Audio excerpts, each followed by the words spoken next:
না দ্বিতীয় না তৃতীয় চতুর্থ না পুচ্যতে না পঞ্চম না ষষ্ঠ সপ্তম না পুচ্যতে না অষ্টম নবম দশম না পুচ্যতে জয়তুম দেবমৃতং দেব লা ইলাহা হরতি পাপম ইল্লা পরমপাদম জন্ম বৈকণ্ঠপুর অপইনতিত জপিনাম মোহাম্মদ নাশুমং চক্ষুষিদ্র দৃষ্টমননৈব চক্ষুষা দিব্যং দদামিতে চক্ষু পশ্যমে জগময়শ্বরং সর্বধর্মং পরিত্যাজ্য মাম একং শরণং ব্রজ অহং সর্বপাপেব মোক্ষয়িষ্যামি মা শুচ। হে তারমিন্দ্র মহাসুরেন্দ্র আল্লাহ জ্যেষ্ঠং শ্রেষ্ঠং পরমং পূর্ণং ব্রহ্মং আল্লাহ রসুল মুহাম্মদর কম্বরস্য ওম কুরকুরু স্বাহা ওম মঙ্গলম স্বাহা ওম দেবং স্বাহা।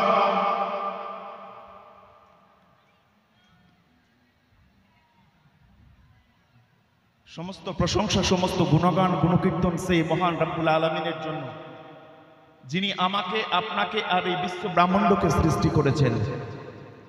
তারপরে পরে এই সহস্র কোটি দরুদ ও সালাম বর্ষিত হোক আমার নবী আপনার নবী কুল কায়নাতের নবী জনাবে মোহাম্মদ রাসূলুল্লাহ সাল্লাল্লাহু তাআলা আলাইহি ওয়াসাল্লামের উপরে। আল্লাহ পাক যে নবীকে সৃষ্টি না করলে চন্দ্র গ্রহ সূর্য ইউরেনাস নেপচুন প্লুটো সপ্তম আকাশ সাতবক জমিন এই বিশ্ব ব্রহ্মাণ্ড এবং এই বিশ্ব ব্রহ্মাণ্ড তথা পৃথিবীর বাইরে যে সমস্ত গ্রহ নক্ষত্র বিরাজ করছে কোনো কিছুকেই সৃষ্টি করতেন না। আল্লাহ যদি তিনার নবীকে সৃষ্টি না করতেন জান্নাত দোজখ পাহাড় পর্বত নদী নালা কোনো কিছুকেই সৃষ্টি করতেন না। আসুন সেই নবীর উপর একবার বুক ভরা ভালোবাসা নিয়ে দরুদ পড়ি। কোরআনুল কারীমের সঙ্গে হুবহু মিলে যায়। আজ অব্দি কোনো গ্রন্থ চ্যালেঞ্জ ছুড়ে দিতে পারেনি আমার মধ্যে কোনো ভুল নেই, বাট পবিত্র কোরআনুল কারীম এমন একটি গ্রন্থ যার ভূমিকায় মহান রব্বুল আলামিন বলছেন যালিকাল কিতাবু লা রাইবা ফি, this is the scripture where there is no doubt. এটা এমন এক গ্রন্থ যার মধ্যে কোনো সন্দেহ নেই। বেদওয়ালাকে জিজ্ঞেস করেন, বেদ আজ অব্দি চ্যালেঞ্জ করতে পারেনি আমার মধ্যে কোনো ভুল নেই। খ্রিস্টানদের বাইবেলে খুঁজে দেখেন, বাইবেল বলতে পারেনি আমার মধ্যে কোনো ভুল নেই। শ্রীমদ্ ভগবত গীতাকে জিজ্ঞেস করেন, শ্রীমদ্ ভগবত গীতা বলতে পারবে না আমার মধ্যে কোনো ভুল নেই। আপনার গ্রন্থ সাহেবকে জিজ্ঞেস করেন, গ্রন্থ সাহেব বলতে পারবে না আমার মধ্যে কোনো ভুল নেই। আরও বিভিন্ন ধর্মগ্রন্থ রয়েছে, আপনার ভবিষ্য পুরাণ কল্কি পুরাণ জিজ্ঞেস করেন, আজ অব্দি কোনো ধর্ম চ্যালেঞ্জ ছুড়ে দিতে পারেনি। বাট পবিত্র কোরআনুল কারীম এমন একটি গ্রন্থ যার ভূমিকায় মহান রব্বুল আলামিন চ্যালেঞ্জ ছুড়ে দিয়েছেন, যালিকাল কিতাবু লা রাইবা ফি, this is the scripture where there is no doubt. এটা এমন এক গ্রন্থ যার মধ্যে কোনো সন্দেহ নেই। ভলেন্টিয়ার্স থাকলে ওনাকে বুঝিয়ে একটু বাইরে নিয়ে যান, আর না হলে বসান বুঝিয়ে। দিতে পারেনি। আল্লাহর কোরআনকে জিজ্ঞেস করেন, লাস্ট স্ক্রিপচার আখরি হেদায়েত, পবিত্র কোরআনুল কারীমকে জিজ্ঞেস করেন, ওহে লাস্ট স্ক্রিপচার আখরি হেদায়েত, তুমি এক আল্লাহর ব্যাপারে কি বলো? পবিত্র কোরআনুল কারীম আপনাকে বলবে কুল হুয়াল্লাহু আহাদ, ওহে মুহাম্মদ বলে দাও আল্লাহ এক ও দ্বিতীয়, আল্লাহ একজনই, দ্বিতীয় কেউ নেই। পবিত্র কোরআনুল কারীমকে জিজ্ঞেস করেন যে আল্লাহ রাব্বুল আলামিনের আরো ডেফিনেশন দিন। পবিত্র কোরআনুল কারীম আপনাকে বলবে লাম ইয়ালিদ ওয়া লাম ইউলাদ, তিনি কাউকে জন্ম দেননি, তিনি কারো কাছ থেকে জন্ম নেননি। হি নট বিগটেড নর ওয়াজ বিগটেন। পবিত্র কোরআনুল কারীমকে জিজ্ঞেস করেন, পবিত্র কোরআনুল কারীম আপনাকে বলবে ওয়ালাম ইয়াকুল লাহু কুফুয়ান আহাদ, and there is none comparable unto him. Allah তাআলার সঙ্গে কোনো জিনিসের তুলনা হয় না। আমি আমার বক্তব্যের প্রারম্ভে হিন্দু ভাইদের ধর্মগ্রন্থ যেটা সবচেয়ে উঁচু স্থানে রয়েছে, বেদ, 4টি বেদ রয়েছে, ঋগ্বেদ, সামবেদ, যজুর্বেদ, অথর্ববেদ। আমি অথর্ববেদ থেকে কিছু শ্লোক পাঠ করেছিলাম, যার মধ্যে আল্লাহ রাব্বুল আলামিন যে এক, পবিত্র কোরআনুল কারীমে যেভাবে বলা হয়েছে আল্লাহ এক, আল্লাহর কোনো বাবা নেই, কোনো মা নেই, আল্লাহ রাব্বুল আলামিনকে কেউ সৃষ্টি করেননি, আল্লাহ রাব্বুল আলামিনের সঙ্গে কোনো জিনিসের তুলনা হয় না। ঠিক হিন্দু ভাইদের ধর্মগ্রন্থ বেদের মধ্যে আমি পেয়েছি, বেদেও একই কথা বলা হয়েছে। বলেন কি কথা বলা হয়েছে? অথর্ববেদের মধ্যে বলা হয়েছে না দ্বিতীয় না তৃতীয় চতুর্থ না পুচ্ছতে। পবিত্র কোরআনুল কারীমকে জিজ্ঞেস করেন তুমি আল্লাহর ব্যাপারে কি বলো, পবিত্র কোরআনুল কারীম বলবে আল্লাহ এক। বেদকে জিজ্ঞেস করেন তুমি কি বলো এক আল্লাহর ব্যাপারে, বেদ আপনাকে বলছে না দ্বিতীয় না তৃতীয় চতুর্থ না পুচ্ছতে। আল্লাহ রাব্বুল আলামিন একজনই, দ্বিতীয় কেউ নেই, দ্বিতীয় কেউ নেই। যদি বলেন তৃতীয় কেউ আছে, না বেদ বলবে তৃতীয় কেউ নেই, চতুর্থ কেউ নেই, পঞ্চম কেউ নেই, ষষ্ঠ কেউ নেই, সপ্তম কেউ নেই। তার মানে বোঝা গেল এই বিশ্ব ব্রহ্মাণ্ডকে আল্লাহ রাব্বুল আলামিন সৃষ্টি করেছেন। এই বিশ্ব ব্রহ্মাণ্ডের সৃষ্টিকর্তা খালেক ক্রিয়েটর একজনই। পবিত্র কোরআনুল কারীমে যে কথা বলা হয়েছে বেদের এই শ্লোকের মধ্যে ঠিক একই কথা বলা হচ্ছে। শ্রীমদ্ ভগবদ গীতাকে জিজ্ঞেস করেন তুমি কি বলো এক আল্লাহর ব্যাপারে। শ্রীমদ্ ভগবদ গীতাতে আপনার 18 নম্বর অধ্যায়ের 66 নম্বর মন্ত্রে বলা হয়েছে যুদ্ধের মাঠে একটি কথোপকথন রয়েছে। ভগবান শ্রীকৃষ্ণ অর্জুনকে বলছেন, যুদ্ধের মাঠে তিনি যুদ্ধ করতে করতে হতভম্ব হয়ে পড়ে গেছেন, কিভাবে যুদ্ধ করবেন। আপনার সেই সময় শ্রীকৃষ্ণ গিয়ে অর্জুনকে সাহস যোগাচ্ছেন, সর্বধর্মম পরিত্যাজ্য, সমস্ত ধর্মকে পরিত্যাগ করে দাও, মাম একম শরণং ব্রজ, তুমি এক ঈশ্বরের এক আল্লাহর উপাসনা করো, অহং তো সর্ব পাপ এবং মোক্ষয়িষ্যামি মা শুচ, তিনি তোমাকে সমস্ত পাপ থেকে মুক্তি দিয়ে মোক্ষ লাভ করাবেন। ভগবদ গীতার মধ্যেও একই কথা বলা হয়েছে, বেদের মধ্যে একই কথা বলা হয়েছে। আসুন দেখি আপনার শিখদের ধর্মগ্রন্থ গ্রন্থ সাহেবে কি বলা হয়েছে। শিখদের ধর্মগ্রন্থ গ্রন্থ সাহেবে একই কথা বলা হয়েছে। ওম সত্য নাম কর্তা পুরুষ নির্বাণবয় কাল মুক্ত অজনী সহম গুরু প্রসাদ জপাদিসৎ যুগাদিসৎ বিনানুক্রমে বিসৎ। ওম তার সত্য নাম, তিনি কর্তা পুরুষ, তিনি আদিতে সত্য ছিলেন, বর্তমানে সত্য আছেন, ভবিষ্যতেও সত্য থাকবেন। শিখদের ধর্মগ্রন্থ গ্রন্থ সাহেবে বলা হয়েছে ও সত্য নাম কর্তা পুরুষ নির্ভনকাল মুক্ত অজনী সহবং গুরু প্রসাদ জপাদিসৎ যুগাদিসৎ হইবিনানো কমিবিসৎ। ওঙ্কার সত্য নাম, তিনি কর্তা পুরুষ, তিনি আদিতে সত্য ছিলেন, বর্তমানে সত্য আছেন, ভবিষ্যতেও সত্য থাকবেন। তার মানে বোঝা গেল বর্তমান বিশ্বে হকের উপরে যে ধর্মটি রয়েছে সেটি হচ্ছে ইসলাম ধর্ম। কথা বুঝতে পারছেন তো? পবিত্র কোরআনুল কারীমের মধ্যে বলা হয়েছে যে আল্লাহ পাক আমাদেরকে সৃষ্টি করেছেন একটি পরীক্ষার জন্য, যে আমাদের মধ্যে কে কর্মে উত্তম, কে ভালো কাজ করে পৃথিবী থেকে যেতে পারে। আল্লাহ রাব্বুল আলামিন আপনি পবিত্র কোরআনুল কারীমকে জিজ্ঞেস করেন, if you want to know from the holy Quran, পবিত্র কোরআনুল কারীমের কাছে আপনি জানতে চান, পবিত্র কোরআনুল কারীমকে বলেন যে হে পবিত্র কোরআনুল কারীম, তুমি তো আল্লাহর বিভিন্ন সৃষ্টির ব্যাপারে, মানব সৃষ্টির ব্যাপারে বললে, দুনিয়া কিভাবে সৃষ্টি হয়েছে। পবিত্র কোরআনুল কারীম আপনাকে এই প্রশ্নের উত্তর দিবে। মডার্ন সায়েন্স, আধুনিক বিজ্ঞানীদেরকে জিজ্ঞেস করেন, আধুনিক বিজ্ঞানীর একটা থিওরি আবিষ্কার করেছে, যে থিওরির নাম দিয়েছে তারা বিগ ব্যাং থিওরি।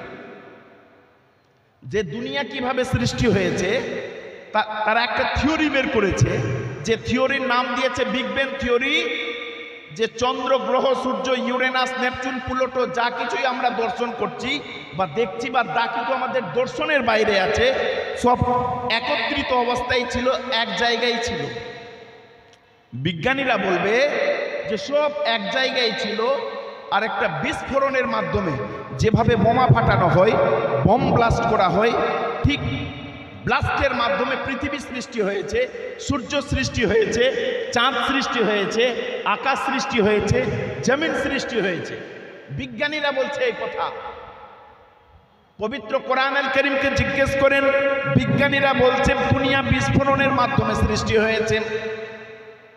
চন্দ্র, গ্রহ, সূর্য, চাঁদ, তারা যা কিছু আমরা দর্শন করছি, সাত তাবাক জমিন, সপ্তম আকাশ, আর আমাদের দর্শনের দেখার বাইরে যা কিছু রয়েছে সব বিস্ফোরণের মাধ্যমে সৃষ্টি হয়েছে, বিজ্ঞানীরা বলে। আসুন দেখি পবিত্র কোরআনুল কারীমকে জিজ্ঞেস করেন, তুমি কি বলো দুনিয়া সৃষ্টির ব্যাপারে। আজ থেকে 1400 বছর পূর্বে আল্লাহ রাব্বুল আলামিন পবিত্র কোরআনুল কারীমের মধ্যে বিগ ব্যাং থিওরির কথা বলে দিয়েছেন। বলুন সুবহানাল্লাহ। সূরা আম্বিয়ার মধ্যে আল্লাহ রাব্বুল আলামিন বলেছেন, আওয়ালাম ইয়ারাল্লাযীনা কাফারু আন্নাস সামাওয়াতি ওয়াল আরদা কানাতা রাতকান ফাফাতাকনাহুমা ওয়া জাআলনা মিনাল মা'i কুল্লা শাইইন হাই। আল্লাহ পাক বলছেন যে বিজ্ঞানীরা কি তাকায় না? চন্দ্র গ্রহ, সূর্য, ইউরেনাস, নেপচুন, প্লুটো সব একত্রিত অবস্থায় ছিল। আল্লাহ রাব্বুল আলামিন এমন একটি পাওয়ার, এমন একটি সত্তা, তিনি যখন বললেন কুন হয়ে যাও, তৎক্ষণাৎ বিস্ফোরণের মাধ্যমে চন্দ্র, সূর্য, ইউরেনাস, নেপচুন, প্লুটো, দুনিয়া এবং দুনিয়ার বাইরে যা কিছু আমরা দর্শন করছি বা দর্শনের বাইরে রয়েছে, সেটা বিস্ফোরণের মাধ্যমে সৃষ্টি হয়েছে।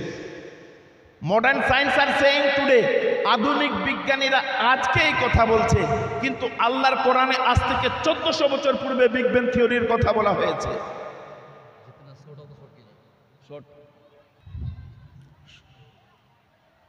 টপিক খুব লম্বা ধরেছিলাম, কিন্তু সময়ের অভাব, আমার পরবর্তী বক্তা আসবেন তো সময়টা আমাকে খুব স্বল্প করা হয়েছে। যাই হোক, আমি জাস্ট টাচ করে বেরিয়ে যাচ্ছি।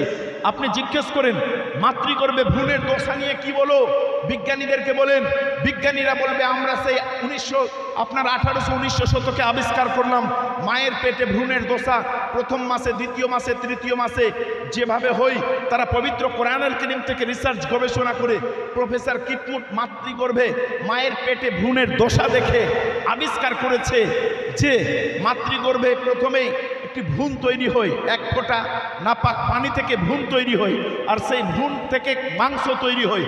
মাংসপিণ্ডের মধ্যে আল্লাহ রাব্বুল আলামিন হাড় তৈরি করে দেন, আবার সেই হাড়কে ঢেকে দেন মাংস দ্বারা।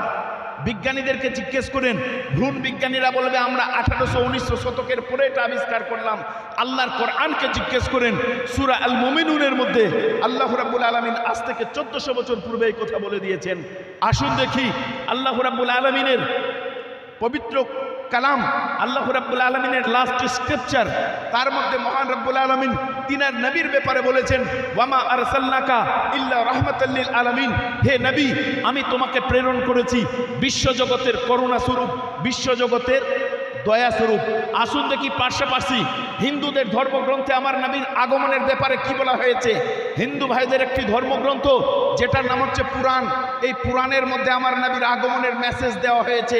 মহর্ষি বেদব্যাস যে পুরাণ লিখেছেন, সেই পুরাণের মধ্যে বলা হয়েছে, এত ইসমেনন্তরে মিলেচ্ছ আচার্যন সমন্বিত মোহাম্মদ ইতিখ্যাত শিষ্য শাখা সমন্বিত নৃপৈশ্চ মহাদ এবং মরুস্থল নিবাসিনম গঙ্গা জলশ্চ সংস্নপ্প পঞ্চগব্য সমন্বিত। ভবিষ্য পুরাণের মধ্যে বলা হয়েছে যেমন একটা সময় আসবে, একজন অবতারের আবির্ভাব হবে, যিনি হবেন কলকি অবতার, তিনি হবেন লাস্ট, তিনি হবেন ফাইনাল। পুরাণের মধ্যে বলা হয়েছে এত স্মরণন্তরে মেলেচ্ছ, একজন মেলেচ্ছ আসবেন, বিদেশি আসবেন, তিনার নাম হবে মুহাম্মদ। এত স্মরণন্তরে মেলেচ্ছ আচার্যন সমন্বিত। শ্লোকটা শুনবেন, আমি পড়ছি, মুহাম্মদ ইতিখ্যাত শিষ্য শাখা সমন্বিত, তিনার নাম হবে মুহাম্মদ। বলেন যে আপনি এই কথা কোথায় পেলেন? হিন্দু ভাইদের ধর্মগ্রন্থ পুরাণের মধ্যে আমি পেয়েছি, তিনার নাম হবে মুহাম্মদ। তিনি কোথায় আসবেন? মরুস্থল নিবাসিনা, তিনি মরুভূমির বাসিন্দা হবেন। মুহাম্মদ মরুভূমির বাসিন্দা হবেন। ইতিহাস পড়ে দেখেন, মুহাম্মদ সাল্লাল্লাহু তাআলা আলাইহি সাল্লামের আবির্ভাব হয়েছে মরুভূমির দেশে। সময় খুব অল্প, তাই আমি টাচ করে বেরোচ্ছি। তিনি কার ঘরে আসবেন? সম্ভলে বিষ্ণু যোষ গৃহে প্রাদুর্ভাব সুমতং মতুর্বিবকন নায়ং তন্নিদেশ। তিনি সাম্ভালা নগরে আসবেন। সাম্ভালা নগর বলতে যেই নগরের, যেই শহরের চতুর্দিক জল দ্বারা বেষ্টিত। যিনারা ভূগোল পড়েছেন, যিনারা গুগল ম্যাপ চালান, ম্যাপে গিয়ে দেখেন মক্কা সরজমিন চতুর্দিকে জল দ্বারা বেষ্টিত।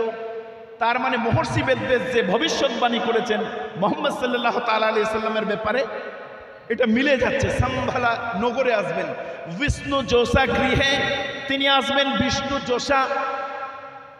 আব্দুল্লাহর গৃহে বিষ্ণু যোষা এসছে ভবিষ্য পুরাণের মধ্যে। এটাকে যদি অনুবাদ করা হয় তাহলে হয়ে যায় আব্দুল্লাহ। তো বিষ্ণু যোষা গৃহে প্রাদুর্ভাব হন সুমতাং মতুর্বিবকন্যায়ং তন্নিদেশ। তিনার মার নাম হবে সুমতি। এটাকে যদি অনুবাদ করা যায় তাহলে হয়ে যায় আমিনা। কথা বুঝতে পারছেন? তার মানে আমরা পেলাম পুরাণের মধ্যে নবীর আগমনের বার্তা। আসুন দেখি গৌতম বুদ্ধের নাম শুনেছেন আপনারা? বৌদ্ধ ধর্মের প্রচারক, গৌতম বুদ্ধের ছাত্র, তার শিষ্য জিজ্ঞেস করছেন যে আপনার তিরোধানের পর কে আমাদেরকে সঠিক রাস্তায় পরিচালিত করবে? গৌতম বুদ্ধ তার ছাত্রকে বলছেন, শিষ্যকে বলছেন, আনন্দকে বলছেন, আনন্দ শোনো, I am not first Buddha who came on the earth, not shall I be the last. আমি এই জগতের প্রথম বুদ্ধ, আমি এই জগতের শেষ বুদ্ধ নই। In one time will arise the world. আর যথাসময়ে পৃথিবীর বুকে আরো একজন বুদ্ধের আবির্ভাব হবে। এ হোলি ওয়ান, তিনি হবেন পবিত্র, সুপ্রিমলি এনলাইটেন, তিনি আমার চেয়ে অধিক আলোকপ্রাপ্ত হবেন। আনন্দ জিজ্ঞেস করলেন আমরা কিভাবে সেই বুদ্ধকে চিনব? গৌতম বুদ্ধ বলছেন he will be known as মৈত্রী, তিনার নাম হবে মৈত্রী, শান্তি অর্থাৎ করুণার বুদ্ধ। আর এই করুণার বুদ্ধ যে আমার আপনার নবী, কুল কায়নাতের নবী, last and final messenger Muhammad সাল্লাল্লাহু তাআলা আলাইহি ওয়াসাল্লাম, তিনার ব্যাপারে আল্লাহ রাব্বুল আলামিন স্বয়ং পবিত্র কোরআনুল কারীমের মধ্যে বলেছেন ওয়ামা আরসালনাকা ইল্লা রাহমাতাল লিল আলামিন, হে নবী আমি তোমাকে পৃথিবীর বুকে পাঠিয়েছি করুণা স্বরূপ, দয়া স্বরূপ। এখানেই শেষ কথা নয়, আসুন দেখি আপনার খ্রিস্টানদের ধর্মগ্রন্থ বাইবেলের মধ্যে কি বলা হয়েছে আমার নবীর আগমনের ব্যাপারে। বাইবেলকে জিজ্ঞেস করেন, বাইবেলের মধ্যে বলা হয়েছে যে আমার পরে একজন নবী আসবে। তার মানে খ্রিস্টানেরা যাকে দাবি করছে, তিনি বলছেন যে আমার পরে একজন নবী আসবে, আমি তিনার জুতার ফিতা খোলার যোগ্যতাও আমার নেই, তিনার পায়ের ধুলো বহন করার যোগ্যতাও আমার নেই। যীশু খ্রিস্ট যে বাইবেলের মধ্যে এত কাটছাট করেও আমার আপনার নবীর আগমনের মেসেজ থেকে গেছে। তার মানে বোঝা গেছে বর্তমান বিশ্বে বিভিন্ন খুনোখুনি, মারামারি, কাটাকাটি, হানাহানি সৃষ্টি হয়েছে এটা রাজনৈতিক নেতাদের দ্বারা। বর্তমান বিশ্বে দেখছেন একটা দেশকে আরেকটা দেশের সঙ্গে লড়িয়ে দেওয়া হচ্ছে, কিভাবে নিজ স্বার্থকে আপনার স্বার্থ সিদ্ধিত করার জন্য, কিভাবে একটা দেশকে, একটা জাতিকে আরেকটা জাতির সঙ্গে লড়িয়ে দেওয়া হচ্ছে। বর্তমান বিশ্বে আপনি দেখছেন, বিশেষ করে আমরা যে দেশের বাসিন্দা, যে দেশের নাগরিক, আমরা যে দেশে বসবাস করি, বর্তমানে এমন একটি সরকার চলছে, যে সরকার, যে দেশের আইন আমাদেরকে অধিকার দিয়েছে যে এই দেশের প্রত্যেক জাতি যারা যে ধর্মেরই হোক নিজের ধর্মকে তারা প্রচার করতে পারবে, নিজের ধর্মকে পালন করতে পারবে। কিন্তু বর্তমান সময়ে এমন একটি পরিস্থিতি সৃষ্টি করে দেওয়া হয়েছে, কখনো পবিত্র কোরআনুল কারীমের ব্যাপারে ট্রিপল তালাক নিয়ে বিভিন্ন রকম আপনার পার্লামেন্টে আলোচনা, কখনো পার্লামেন্টে পবিত্র কোরআনুল কারীম থেকে 26টি আয়াতকে সরিয়ে দাও, যে আয়াতের ব্যাপারে তারা বলছে, তারা যুক্তি খাড়ো করছে যে পবিত্র কোরআনুল কারীমে এমন কিছু আয়াতের কথা বলা হয়েছে যে আয়াতটি জেহাদের ব্যাপারে কথা বলা হয়েছে, মানুষকে মানুষের সঙ্গে লড়িয়ে দেওয়ার কথা বলা হয়েছে। ভাই, তারা যদি সেই যুক্তি দেয়, আমরা তাদের ধর্মগ্রন্থ পড়ে আমরা তাদের সেই প্রশ্নের জবাব দিব। শ্রীমদ্ ভগবদ গীতাতে পুরোপুরি যুদ্ধের ঘটনায় বর্ণিত আছে। তাহলে শ্রীমদ্ ভগবদ গীতার কোন ছত্রকে, শ্রীমদ্ ভগবদ গীতার কোন শ্লোককে তুমি সেই জায়গা থেকে বের করবে? পবিত্র কোরআনুল কারীমকে তুমি বলো যে জেহাদের কথা বলা হয়েছে, ভগবান শ্রীকৃষ্ণ আর অর্জুনের সঙ্গে যে কথোপকথন শ্রীমদ্ ভগবদ গীতার মধ্যে পুরোটা আপনার জেহাদ সংক্রান্ত আছে। যদি কোনো পণ্ডিত থাকে আমি তার সঙ্গে চ্যালেঞ্জ করতে রাজি আছি। আমি শ্রীমদ্ ভগবদ গীতা পুঙ্খানুপুঙ্খ লাইন বাই লাইন পড়েছি, পুরো শ্রীমদ্ ভগবদ গীতার মধ্যে যুদ্ধের ঘটনা বর্ণিত আছে। আজকে মুসলমানদেরকে বিভিন্নভাবে দাবিয়ে দেওয়ার চেষ্টা, মুসলমানদেরকে বিভিন্নভাবে ভুল বোঝানোর চেষ্টা, কখনো এনআরসির নাম করে, কখনো এনপিআর এর নাম করে, কখনো 360 370কে কাশ্মীরের সরজমিন থেকে উচ্ছেদ করে মুসলমানদেরকে দেশ থেকে বিতাড়িত করার যে পরিকল্পনা চলছে, মুসলমানেরা সজাগ। কারণ তারা মিথ্যা ইতিহাসকে আমাদের সামনে উপস্থাপন করছে যে ভারতের স্বাধীনতা আন্দোলনে মুসলমানদের কোনো অবদান ছিল না। তারা যুক্তি খাড়ো করছে যে ইতিহাস পড়ে দেখুক। আওরঙ্গজেবকে বিভিন্নভাবে তুচ্ছ তাচ্ছিল্য করার চেষ্টা করছে যে আওরঙ্গজেব নাকি হিন্দু ভাইদের মন্দির ভেঙেছিলেন। যে কলম দিয়ে লিখেছে আওরঙ্গজেব নিজের বৃদ্ধ পিতাকে বন্দী করেছিলেন, সেই কলম দিয়ে লেখা হয়েছে যে আওরঙ্গজেব বর্ণে বর্ণে কোরআন মানিয়া চলিতেন। ইতিহাস আপনাকে পড়তে হবে, ইতিহাস জানতে হবে। যিনারা গেছেন দিল্লির সেই ইন্ডিয়ার গেটে শত শত আপনার মুসলমানদের নাম লেখা আছে যিনারা ভারতকে স্বাধীন করার জন্য, এই দেশকে স্বাধীন করার জন্য নিজের বুকের তাজা রক্তকে ঝরিয়ে দিয়েছেন। কিন্তু বর্তমানে এমন একটি চক্রান্ত চলছে, ইতিহাস থেকে মুসলমানদের নামকে মুছে দিয়ে মুসলমানদেরকে বোকা বানানোর চেষ্টা করা হচ্ছে যে তোমাদের পূর্বপুরুষেরা যারা ভারত শাসন করেছে, বিশেষ করে আওরঙ্গজেবের নাম করে বা আরও বিভিন্ন রাজার নাম করে 850 থেকে 850 বছর ভারত শাসন করেছে, তারা হিন্দুদেরকে বিভিন্নভাবে মুসলিম ধর্মে কনভার্ট করিয়েছে। মিথ্যা ইতিহাস, ইতিহাস আপনাকে জানতে হবে। আমাদেরকে প্রতিনিয়ত বোকা বানানোর চেষ্টা করা হচ্ছে, মিথ্যা ইতিহাস উপস্থাপন করছে। ক্ষুদিরাম বসুকে ফাঁসি দিয়ে মারা হয়েছে, কথাটা সত্য, আমরা মেনে নিতে চাই। আমরা চাই ক্ষুদিরাম বসুর নাম সোনার অক্ষর দিয়ে ইতিহাসের পাতায় লেখা থাকুক। কিন্তু যে দুই ভাইকে ফাঁসি দিয়ে মারা হয়েছে, মুসলমানের বাচ্চা যার নাম হচ্ছে মাওলানা মোহাম্মদ আলী, শৌকত আলী, দুই ভাইকে জেলের ঘানি টানতে হয়েছে। আপনার কালাপানির সেই জেলে গিয়ে সেই জায়গায় জেলের ঘানি টানিয়ে মাওলানা মোহাম্মদ আলী, শৌকত আলীকে ফাঁসিতে ঝুলিয়ে মারা হয়েছে। ইতিহাসে আমরা ক্ষুদিরাম বসুর নাম পেলাম, কিন্তু মাওলানা মোহাম্মদ আলী, শৌকত আলীর নামকে মুছে দেওয়া হলো, কারণ তিনি মুসলমানের বাচ্চা। যে ইতিহাসে নেতাজি সুভাষচন্দ্র বোসের নাম আমরা পেলাম, ইতিহাস জানতে হবে আপনাকে।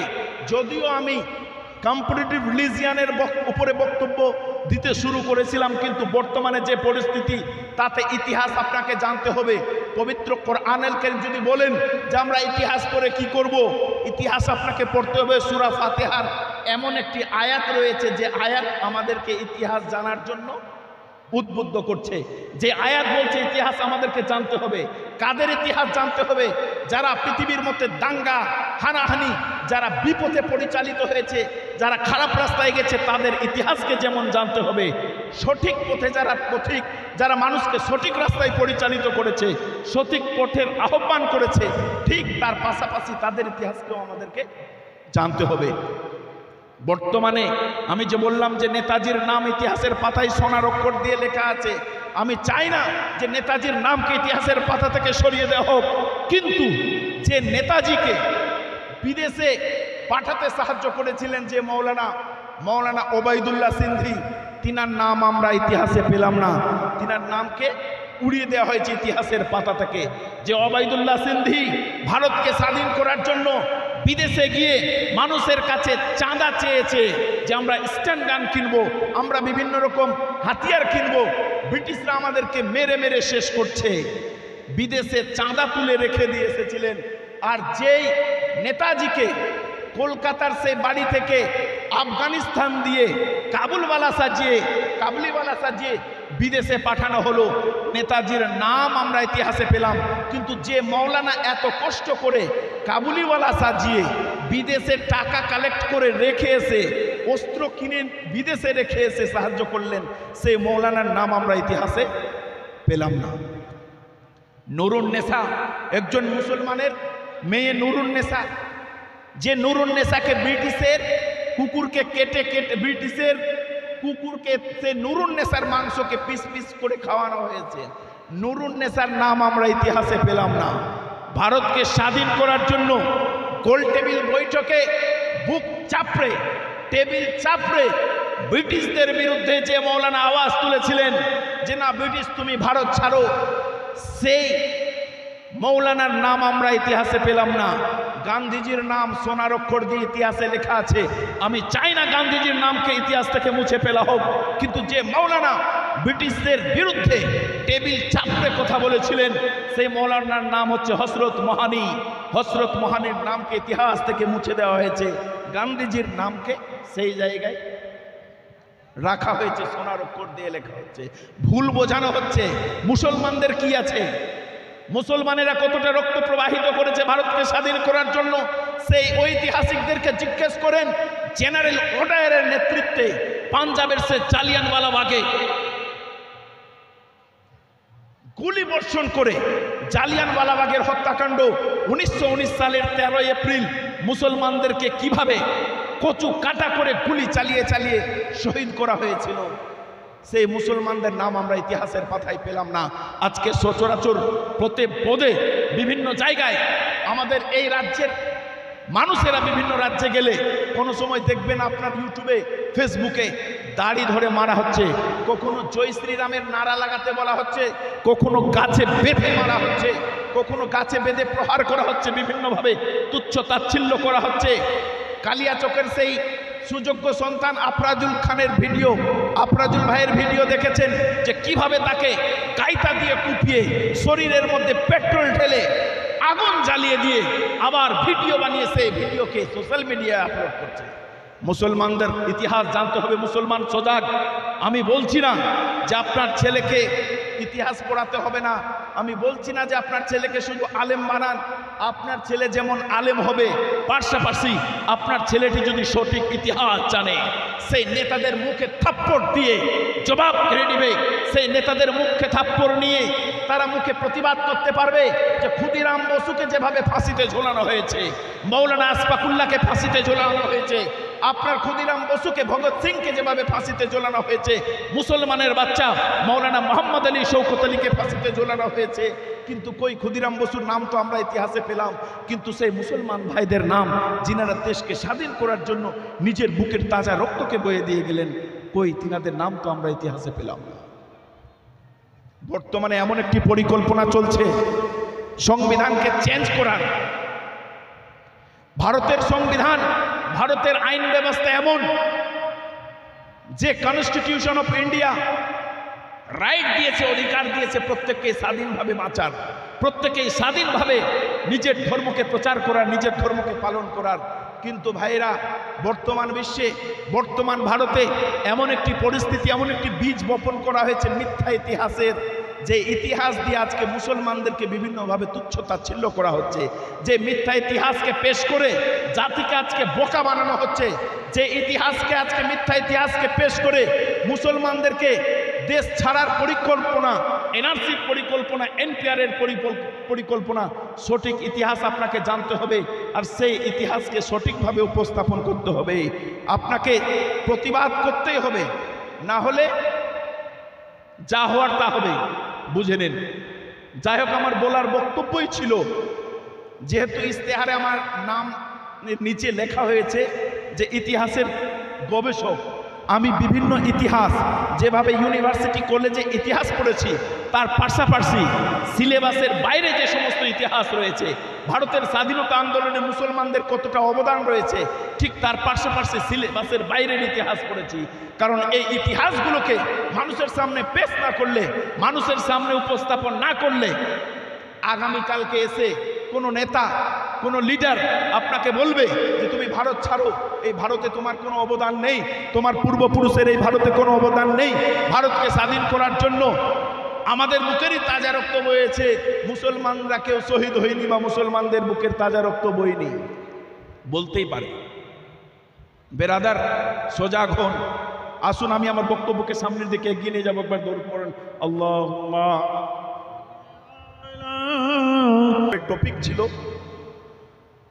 যে আল্লাহ পাক আমাদেরকে সৃষ্টি করেছেন ইবাদত বন্দেগীর জন্য। দুনিয়ার মুখে এসেছি আমরা পরীক্ষা দেওয়ার জন্য। তো পরীক্ষা কেমন পরীক্ষা? দুনিয়ার বুকে আল্লাহ রাব্বুল আলামিন লোভ লালসার অনেক জিনিসকে পৃথিবীর বুকে ছেড়ে দিয়েছেন, নাহলে পরীক্ষা হবেই কিভাবে? আল্লাহ রাব্বুল আলামিন সুদ মুক্ত অর্থনীতির ব্যবস্থা, জাকাতের ব্যবস্থা পবিত্র কোরআনুল কারীমের মধ্যে বলেছেন, আকিমুস সালাতা ওয়া আতুজ যাকাত, তোমরা সালাত কায়েম করো এবং যাকাত দাও। শয়তান কি আবিষ্কার করেছে? সুদযুক্ত অর্থনীতি, সুদের সিস্টেম, সুদি কারবার। আল্লাহ পাক পবিত্র কোরআনুল কারীমের মধ্যে বলেছেন, ওহে ঈমানদারগণ, তোমরা যারা ঈমান নিয়ে এসেছো, ইয়া আইয়ুহাল্লাযীনা আমানু কুতিবা আলাইকুমুস সিয়াম কামা কুতিবা আলাল্লাযীনা মিন ক্বাবলিকুম লাআল্লাকুম তাত্তাকুন। ওহে ঈমানদারগণ, তোমাদের উপর রোজাকে ফরজ করা হয়েছে যেভাবে তোমাদের পূর্ববর্তী নবী রাসূলদের উপর রোজাকে ফরজ করা হয়েছিল। আল্লাহ পাক পবিত্র কোরআনুল কারীমের মধ্যে এমন কিছু আয়াত দিয়েছেন যে আয়াতের মধ্যে আল্লাহ পাক বলছেন যে এই কাজগুলো তোমরা করো। আর কিছু আয়াত আল্লাহ রাব্বুল আলামিন পবিত্র কোরআনুল কারীমের মধ্যে দিয়েছে যে এই কাজগুলো থেকে তোমরা বিরত থাকো, দূরে সরে থাকো। তো কোন কাজগুলো আমাদেরকে করতে হবে? আল্লাহ পাক বলছেন আকিমুস সালাতা ওয়া আতুজ যাকাত। নামাজ শব্দটা পবিত্র কোরআনুল কারীমের কোথাও নেই। আল্লাহ পাক বলছেন যে সালাত কায়েম করো, মানে নামাজ কায়েম করো। আর কি ওয়া আতুজ যাকাত, তোমাদের মধ্যে যারা সম্পদশালী, যাদের উপরে যাকাত ফরজ হয়ে গেছে, বছরের শেষ দিনে তোমরা তোমাদের সম্পদের যা সঞ্চয় করেছো তার 2.5% যাকাত হিসাবে বের করো। আচ্ছা বাবা, আল্লাহ জিনাদেরকে মালদার বানিয়েছেন, আপনি আপনার সম্পদের 2.5% আল্লাহ বলছেন বের করো। আপনি যদি বের না করে ওই সম্পদটাকে আপনার সম্পদের মধ্যে মিশিয়ে রাখেন, যে সম্পদটা অন্যের হোক, 2.5%টা অন্যের হোক, তো আপনি যদি সেই 2.5%কে খেয়ে বসেন, আপনি হারাম খেলেন, অন্যের হক খেলেন, কাল কিয়ামতের মাঠে আপনি ফেঁসে যাবেন। আল্লাহ পাক বলছেন আকিমুস সালাত, তোমরা সালাত কায়েম করো। নবী আমার বলছেন হাদিস পাকের মধ্যে, মুরু আওলাদাকুম বিসসালাতি ওয়া হুম আবনাউ সাবঈ সিনিন ওয়াদরিবুহুম আলাইয়া ওয়া হুম আবনাউ আসরিন ওয়া ফাররিকু বাইনাহুম ফিল মাদাজি'i। যখন তোমাদের সন্তানের বয়স 7 বছর হয়ে যাবে, তাদেরকে নামাজের জন্য তাগিদ করো। যখন তোমাদের সন্তানের বয়স 10 বছর হয়ে যাবে, প্রয়োজন হলে প্রহার করে নামাজ পড়াও, মেরে নামাজ পড়াও। কিন্তু দুঃখের বিষয়, আমরা নিজেই নামাজ পড়ি না, সন্তানকে কিভাবে প্রহার করবেন? আল্লাহ রাব্বুল আলামিন পবিত্র কোরআনুল কারীমের মধ্যে কোন কাজগুলো করতে নিষেধ করছেন? আল্লাহ পাক বলছেন ইয়া আইয়ুহাল্লাযীনা আমানু ইন্নামাল খামরু ওয়াল মাইসিরু ওয়াল আনসাবু ওয়াল আজলামু রিজসুম মিন আমালিশ শাইতান। আল্লাহ পাক বলছেন ও হে ঈমানদারগণ, তোমাদের উপর নিষিদ্ধ করা হয়েছে কি? খামারকে, মদকে। তো আল্লাহ নিষেধ করছেন যে তোমরা মদ খেও না। তো মদ আপনি খেলেন, তার মানে আল্লাহর অর্ডারকে অমান্য করলেন। আল্লাহ বলছেন তোমরা জুয়া খেলো না, আপনি জুয়া খেললেন, মানে আল্লাহর আদেশকে অমান্য করলেন। আল্লাহ রাব্বুল আলামিন বলছেন যে তোমরা ভাগ্য নির্ধারণ করো না, আপনি ভাগ্য নির্ধারণ করলেন, জ্যোতিষীকে হাত দেখালেন, আপনার ভাগ্যে কি আছে না আছে, তার মানে আপনি আল্লাহর অর্ডারকে অমান্য করলেন। কারণ খায়রিহি ওয়া শাররিহি মিনাল্লাহি তাআলা, আপনার ভাগ্যে যদি ভালো কিছু হয় সেটা আল্লাহর দিক থেকে, খারাপ কিছু হয় সেটা আল্লাহর দিক থেকে। খায়রিহি ওয়া শাররিহি মিনাল্লাহি তাআলা, সেটা আল্লাহর দিক থেকে। আমাদের এই জীবনের পরে আরেকটা জীবন আছে, যেটাকে বলা হয়েছে ওয়াল বা'সে বা'দাল মাউত, মরার পরে আমাদের আরো একটা জীবন আছে। সেই জীবনে কি নিয়ে যাবেন? আল্লাহ পাক বলছেন কিন্তু আমরা কখন মরবো, আমাদের মৃত্যুর দিনটা নির্ধারিত হয়ে আছে, কিন্তু আমরা জানি না। দুনিয়া জমিন সৃষ্টির করার পূর্বেই 50,000 বছর পূর্বে আমাদের তাকদীর লেখা হয়েছে। ভাগ্যে আমাদের কি আছে, কোথায় আসবো, আমার বাবা কে হবে, মা কে হবে, পৃথিবীর কোন বুকে আমার জন্ম হবে, কোন জায়গায় জন্ম হবে, কতদিন দুনিয়ার বুকে বেঁচে থাকবো, আল্লাহ রাব্বুল আলামিন আগে ভাগ্যের মধ্যে সেটাকে, তাকদীরটাকে লিখে দিয়েছেন।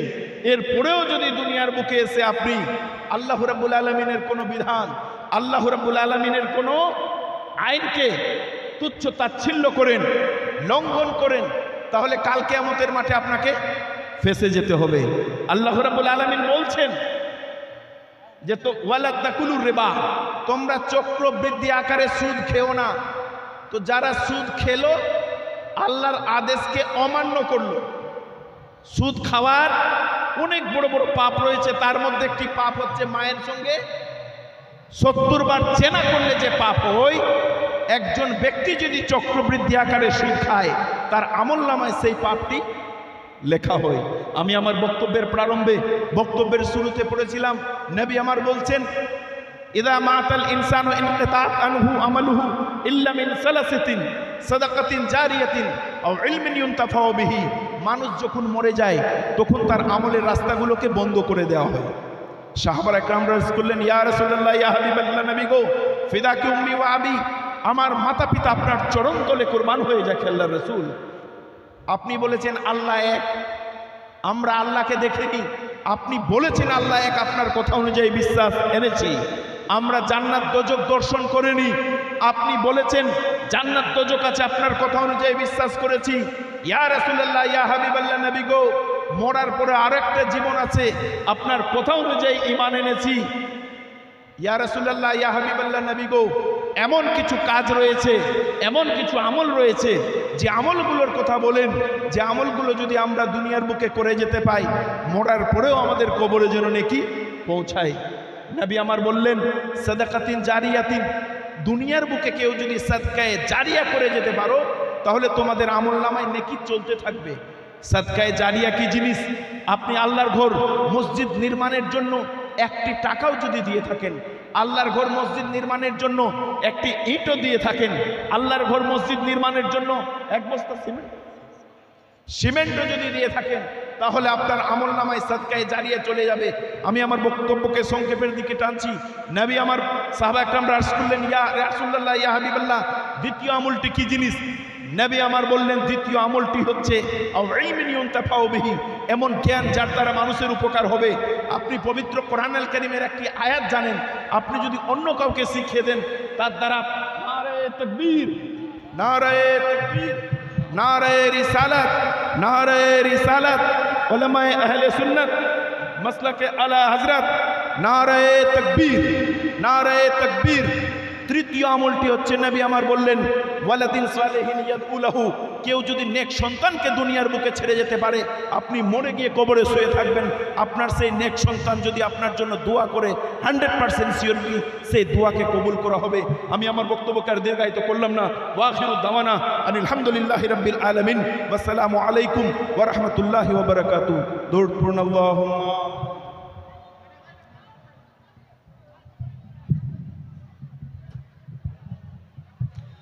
ब्रदरान इस्लाम, जनाब हज़रत मौलाना जीवनी वक्ता उबैदुल इस्लाम साहब के बुला तशरीफ़ ला चुके हैं। जितने बाहर हैं पेंडल के, सब लोग पेंडल के अंदर आएँ। क्या भैया आप चाहते हैं कि आखिरत में भी जन्नत के बाहर घूमें? अरे लोगों को जन्नत के बाहर में शानदार दरख्त के नीचे में जगह मिलेगी, जन्नत के अंदर देखेगा तो ख्वाहिश करेंगे मौला कम से कम दरवाजे तक पहुंचा दे। जब जन्नत के दरवाजे में पहुंचा दिया जाएगा